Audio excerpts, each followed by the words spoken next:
وسلم اللهم بارك على محمد وعلى آل محمد وبارك وسلم تسلیما کثیرا کثیرا۔ قابل صد احترام میرے مشفق و مہربان استاذ الاساتذہ امیر شریعت کرناٹک حضرت علامہ صغیر احمد خان صاحب رشادی دامت برکاتہم، محترم و شیخ الحدیث دارالعلوم صغیر الرشاد، ہم سب کے محبوب مکرم استاذ الاساتذہ حضرت حافظ محمد حبیب اللہ صاحب رحمانی دامت برکاتہم، و دیگر واجب الاحترام حضرت علماء کرام و ائمہ اعظام و بزرگان محترم و نوجوانان اسلام، میرے یہ سب یہاں تشریف فرما روحانی برادران، یقیناً اس نورانی عرفانی روحانی اجلاس میں حاضر ہو کر بڑی قلبی مسرت میں محسوس کر رہا، اور میں سمجھتا ہوں کہ ہم انسانوں سے کہیں زیادہ اللہ کے فرشتے یہاں موجود ہیں، اور کیوں نہ ہو اللہ کے وہ نیک اور منتخب بندے جن کو دیکھنے کے لیے، جن کا اعزاز کرنے کے لیے، جن کی دعائیں لینے کے لیے ہم سب یہاں حاضر ہوئے ہیں۔ وقت کی تنگ دامانی کے پیش نظر چونکہ بہت سارے اکابر خطباء عظام اس جلسے کی رونق ہیں، یہاں اسٹیج پر تشریف فرما ہیں، کہنے کو تو بہت کچھ ہے اور بہت کچھ کہنے کو دل بھی چاہتا ہے، لیکن وقت اس کی اجازت نہیں دیتا۔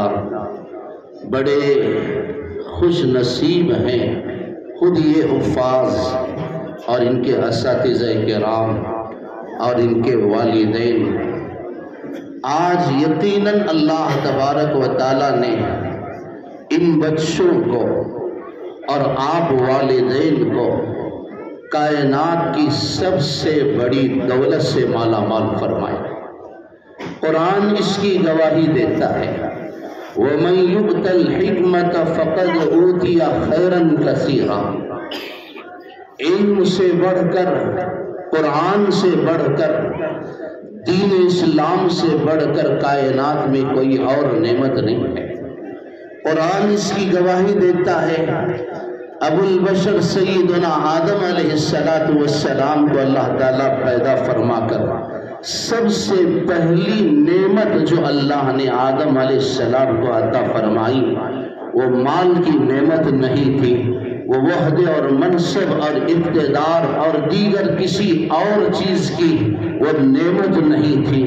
قرآن کہتا ہے وَعَلَّمَ آدَمَ الْأَسْمَاءَ كُلَّهَا، اللہ نے سب سے پہلے آدم کو علم کی نعمت عطا فرمائی۔ حضرات مفسرین کرام لکھتے ہیں قرآن کی یہ آیت بتاتی ہے کہ اللہ کی بارگاہ میں علم سے بڑھ کر کوئی اور نعمت اور دولت نہیں ہے۔ علم سے بڑی اگر کوئی نعمت ہوتی تو سب سے پہلے آدم علیہ السلام کو اللہ وہ نعمت عطا فرمائی۔ حضرت آزر باوجود شاہی بتگر ہونے کے، مالدار ہونے کے، اثر و رسوخ رکھنے کے باوجود 5-6 سال کا بچہ ابراہیم باپ سے کہتا ہے یا ابتی انی قد جاءنی من العلم ما لم یأتی فاتبعنی اہدک صراطا سویا۔ ابا جان، میں جانتا ہوں کہ آپ بہت بڑے مالدار ہیں، اللہ نے آپ کو شہرت سے، عزت سے، دولت سے، اثر و رسوخ سے مالا مال کیا ہے، سرفراز کیا ہے، لیکن اس کے باوجود آپ حقیقی دولت اور نعمت سے محروم ہیں۔ ابا جان، اللہ نے وہ نعمت اور دولت مجھے عطا فرمائی ہے۔ انی قد جاءنی من العلم ما لم یأتک، اللہ نے علم کی دولت مجھے عطا فرمائی ہے، اس نعمت سے آپ محروم ہیں۔ حضرت سلیمان علیہ السلام کو اللہ تعالیٰ اختیار دیتا ہے، علم اور بادشاہت میں سے کسی ایک کا انتخاب کر لیں۔ اللہ کے وہ نیک بندے علم کو اختیار کرتے ہیں، اللہ نے اس کے صدقے میں بادشاہت بھی عطا فرما دی۔ یہ کوئی مبالغہ نہیں میرے محترم بھائیوں۔ آج اللہ تبارک و تعالیٰ نے ان بچوں کے قلوب کو، ان کے دل کو اپنے کلام کا عرش بنا کر حفظ قرآن کی نعمت ان کو عطا فرما کر جو فضیلت، جو عزت و عظمت، جو کرامت و شرافت، جو اہمیت و خصوصیت، جو عظمت اللہ تعالیٰ نے ان کو عطا فرمائی ہے، یہ کوئی مبالغہ نہیں۔ امریکہ کے 100 صدر مل کر بھی ان بچوں کے جوتیوں سے اڑنے والی گرد و غبار کو بھی نہیں پہنچ سکتے۔ اللہ نے ان کو وہ دولت دی ہے۔ ان بچوں کا تعلق، نسبت، رشتہ ایسے کلام سے جڑا ہے، ایسی کتاب سے جڑا ہے جس کی تاثیر، جس کی خصوصیت اور جس کی تاریخ یہ ہے کہ جس کسی کے ساتھ اللہ کے کلام کا رشتہ جڑتا گیا، قرآن نے اس کی عزت و عظمت کو بڑھا دیا، اسے مقام بلند اور رتبہ عظمہ سے مالا مال کر دیا۔ قرآن خود کہتا ہے جس زبان میں اللہ کا یہ کلام نازل ہوا، جس مہینے میں اللہ کا یہ کلام نازل ہوا، شہر رمضان الذی انزل فیہ القرآن، وہ مہینہ سارے مہینوں کا سردار بن گیا۔ جس رات میں اللہ کا یہ کلام نازل ہوا، انا انزلناہ فی لیلۃ القدر، اور جس شہر میں یہ کلام نازل ہوا، وہذا البلد الامین، اور جس زبان میں یہ قرآن نازل ہوا، بلسان عربی مبین، جو فرشتہ اس کلام کو لے کر آیا، نزل بہ الروح الامین انہ لقول رسول کریم، اور جس نبی پر یہ قرآن نازل ہوا، وما ارسلناک الا رحمۃ للعالمین یا ایھا الناس انی رسول اللہ الیکم جمیعا۔ قرآن ان کے مقام کو، ان کے رتبے کو، ان کے منصب کو، ان کی عزت و عظمت کو بڑھاتا چلا گیا۔ قرآن کی تاریخ بتاتی ہے حبشہ کا رہنے والا چرواہا، غلام، کالا کلوٹا، ایک بے حیثیت انسان، جب رسول اللہ صلی اللہ علیہ وسلم کے دربار میں حاضر ہو کر رسول اللہ صلی اللہ علیہ وسلم کی غلامی کا طوق اپنے گلے میں ڈالتے ہیں، اس قرآن کے آگے سر تسلیم خم کرتے ہیں، اللہ کا یہ کلام بلال حبشی کو نبی سے آگے جنت میں چلا کے دکھاتا ہے۔ مکے کی وادیوں میں اونٹ چرانے والا چرواہا عمر جب اس قرآن کی سچائی اور صداقت کو، حقانیت کو، اس کی تعلیمات کو تسلیم کرتے ہوئے سر تسلیم خم کر دیتا ہے، تو اللہ کا یہ کلام چرواہے کو امیر المؤمنین بنا دیتا ہے۔ مکہ المکرمہ کے 360 بتوں کے پجاری، پوجا کرنے والے، ننگے ہو کر خانہ کعبہ کا طواف کرنے والے جب اس کلام کو اپناتے ہیں، اسے اپنے سینے سے لگاتے ہیں، اللہ کا یہ کلام ان کو رضی اللہ عنہم ورضوا عنہ بنا دیتا ہے۔ قیامت تک اللہ کی یہ سنت، یہ تاریخ چلتی چلی جائے گی۔ وعد اللہ الذین آمنوا منکم وعملوا الصالحات ليستخلفنهم في الارض كما استخلف الذین من قبلهم، جو بھی قرآن سے جڑے گا، جو بھی قرآن کو اپنائے گا، جس کا رشتہ، تعلق، نسبت قرآن سے جڑے گی، ان اللہ یرفع بہذا الکتاب اقواما ویضع بہ آخرین۔ حضرت علامہ ابن کثیر رحمۃ اللہ علیہ کو واقعہ لکھتے ہیں، میں اس کا ذکر کر کے اپنی بات ختم کرتا ہوں۔ غزوہ تبوک کا موقع ہے، حضور اکرم صلی اللہ علیہ وسلم حضرات صحابہ کرام کے ساتھ جہاد کی کارروائیوں میں، جنگی مصروفیات میں آپ بھی مشغول ہیں، مصروف عمل ہیں۔ حضرات صحابہ کرام بھی میدان تبوک میں کام میں لگے ہیں، دشمنان اسلام سے جنگ درپیش ہے۔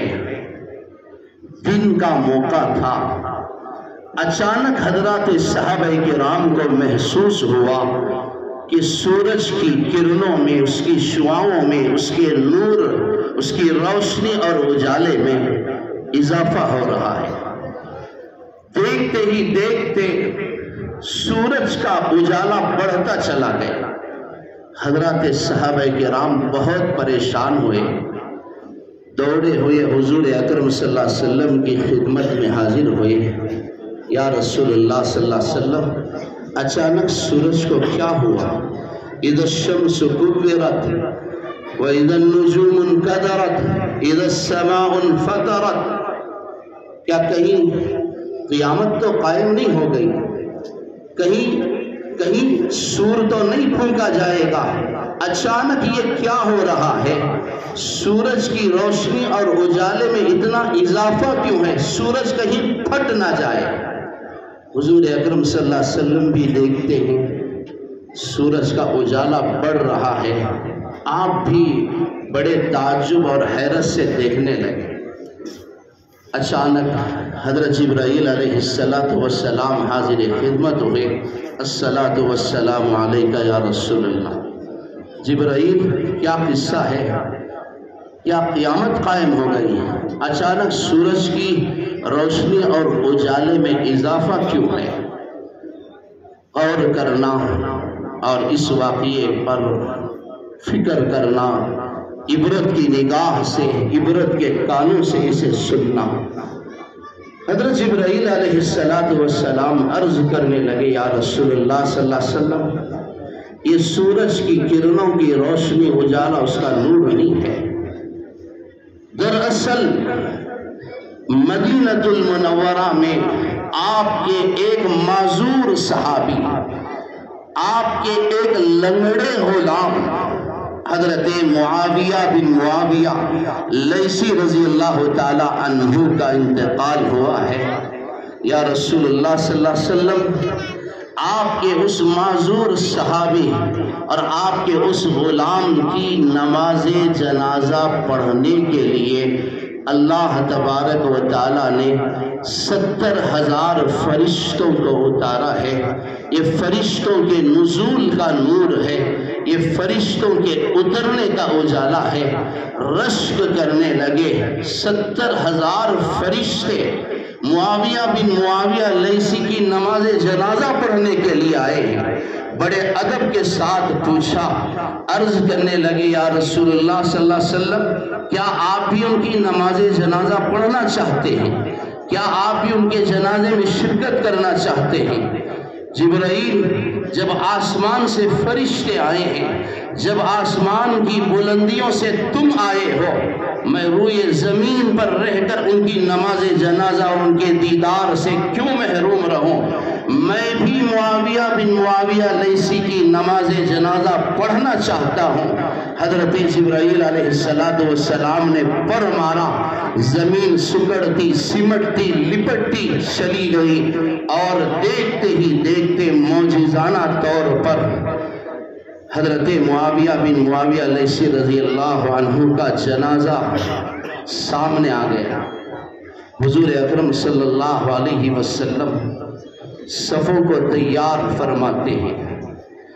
پہلی صف ہے 70,000 فرشتوں کی، دوسری صف ہے حضرات صحابہ کرام کی، جس میں خلفائے راشدین ہیں، عشرہ مبشرہ ہیں، مجاہدین صحابہ کرام ہیں، اور امام کون ہے؟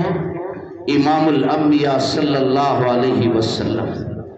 وہ بھی کیا خوش نصیب لوگ تھے جن کی نماز جنازہ پڑھنے کے لیے آسمان سے فرشتے آتے تھے، جن کی نماز جنازہ کی امامت امام الانبیاء صلی اللہ علیہ وسلم فرماتے تھے۔ اور آج ہماری بدقسمتی اور بدبختی کو دیکھیے، یہ ہماری بد نصیبی کو دیکھیے کہ آج باپ کی نماز جنازہ بیٹا نہیں پڑھتا، آج چھوٹے بھائی کی نماز جنازہ بڑا بھائی نہیں پڑھتا، آج ہماری میت میں، ہمارے جنازوں میں اپنوں کی شرکت نہیں ہوتی۔ اس طرح شاعر نے کہا، ہماری تو نماز جنازہ بھی غیروں نے پڑھی، جن کے لیے ساری زندگی مرتے رہے وہ وضو کرتے رہتے۔ میرے محترم بھائیوں، یہ جو حال امت کا، ملت کا ہوا ہے، بڑی حد تک اس کے ذمہ دار وہ ماں باپ بھی ہیں۔ حضرات علماء کرام لکھتے ہیں کہ جب بچہ پیدا ہوتا ہے تو شریعت کا حکم ہے کہ بچے کے کان میں اذان اور اقامت پڑھی جائے، اور یہ ذمہ داری مسجد کے مؤذن صاحب کی نہیں ہے، محلے کے امام صاحب کی نہیں ہے، خاندان کے کسی اور فرد کی نہیں، بلکہ پیدا کرنے والے باپ کی یہ ذمہ داری ہے کہ وہ بچے کے کان میں اذان دے۔ لیکن بہت کم ماں باپ ایسے ہوتے ہیں جن کو یہ توفیق ہوتی ہے۔ حضرات علماء لکھتے ہیں، ایک باپ پیدا ہونے والے بچے کے اذان میں دوسروں کے ذریعے سے اذان اور اقامت پڑھا کر اپنی اولاد کا دنیا کا سب سے پہلا حق ضائع کرتا ہے۔ کما تدین تدان، اللہ کا اصول ہے، جب باپ کا انتقال ہو جائے تو شریعت کا حکم ہے کہ باپ کی نماز جنازہ بیٹا پڑھائے۔ یہ کسی مسجد کے امام صاحب کی ذمہ داری نہیں ہے، یہ ذمہ داری بیٹے کی ہے۔ لیکن بیٹا بھی سوچے گا کہ میرے باپ نے میرا پہلا حق ضائع کیا تھا، اس نے اپنی ذمہ داری ادا نہیں کی۔ جب میں پیدا ہوا تھا کان میں اذان پڑھنے کی ذمہ داری باپ کی تھی، انہوں نے مؤذن صاحب کے ذریعے سے یہ فرض ادا کیا، چلو میں بھی اپنے باپ کا بدلہ چکاتا ہوں۔ چنانچہ بچہ آ کر کہے گا، امام صاحب میرے باپ کی نماز جنازہ پڑھا دیجیے۔ اس طرح بیٹا امام صاحب سے نماز جنازہ پڑھوا کر اپنے باپ کا دنیا کا سب سے آخری حق ضائع کرتا ہے۔ اس واقعے کی روشنی میں پیغام دینا چاہتا ہوں آئے ہوئے معزز مہمانوں سے اور میری ماں اور بہنوں کی خدمت